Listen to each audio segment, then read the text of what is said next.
দাফনের ৪.৫ মাস পর আদালতের নির্দেশে নির্বাহী ম্যাজিস্ট্রেটের উপস্থিতিতে খুলনা নিউ বিশ্বাস প্রপার্টিজের মালিক তারেক বিশ্বাসের স্ত্রী মাহমুদা আক্তার মিলির লাশ কবর থেকে উত্তোলন করা হয়েছে। রোববার দুপুরে খুলনা মহানগরীর রায়ের মহল হামিদনগর বাঙালবাড়ি রোড এলাকার পারিবারিক কবরস্থান থেকে ওই গৃহবধূর লাশ উত্তোলন করা হয়। লাশ উত্তোলন শেষে ময়নাতদন্তের জন্য খুলনা মেডিকেল কলেজ হাসপাতালে প্রেরণ করা হয়। গৃহবধূ মিলির লাশ উত্তোলনকালে উপস্থিত ছিলেন খুলনা জেলা প্রশাসনের নির্বাহী ম্যাজিস্ট্রেট মুনতাসির হাসান খান, খুলনা মেট্রোপলিটন পুলিশের সহকারী কমিশনার আবু নাসের আলামিন, মামলার বাদী সেলিনা বেগম। এছাড়া উপস্থিত ছিলেন নিহত গৃহবধূর স্বামী ও মামলার আসামি তারেক বিশ্বাস।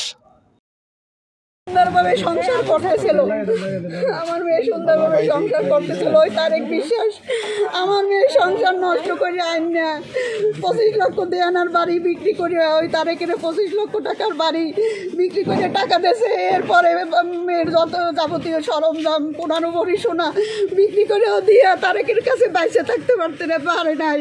যখন টাকা দিয়েছে তখন তারেকের কাছে ভালো ছিল, টাকা যখন না দিয়েছে ওই যে নাসিমার বেল্লাল রাখ হইতে তাই সত্যি। আর আমার মেয়েরে মারপিট করছে, আপনারা দেখেন। এরপর আমার মেয়ে যখন ওই টাকা দিত তাদের কাছে ভালো থাকতো, টাকা না দিলে আমার মেয়ে আর ভালো থাকতে পারতো না। শেষ পর্যন্ত আমার মেয়েরে 5 তারিখে আইফোন দিয়া কুড়াল দিয়া,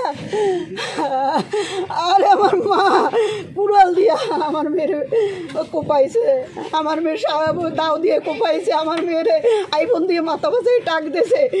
এই গাল পায়ে রক্ত পড়ছে, আপনারা বিশ্বাস না করে আমার মোবাইলটা দেখেন।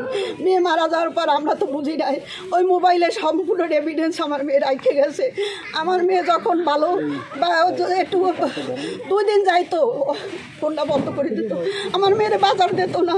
ওই তারেক আর নাসিমা কিছু বললেই আইয়া আমার মেয়েরে মারপিট করতো।